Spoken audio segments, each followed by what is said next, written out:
Passar um pouquinho de azeite. Por que eu passo o azeite? Porque o tempero colar um pouquinho nele com a mão, tá? E sal. A gente tá usando um sal rosa, mas vou colocar o lemon pepper para vocês ficarem muito bem para acostumar.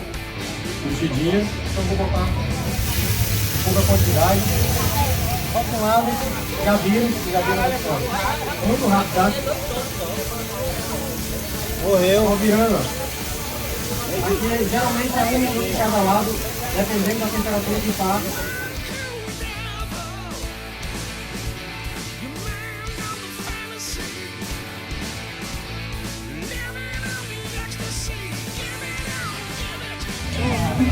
E aí, foi o Mestre Jackson aí que fez? Oi, meu filho. Opa! Bora! Aí, como é que vai ser Aí, aqui, ó? aí, o que é que tá servindo aqui, ó?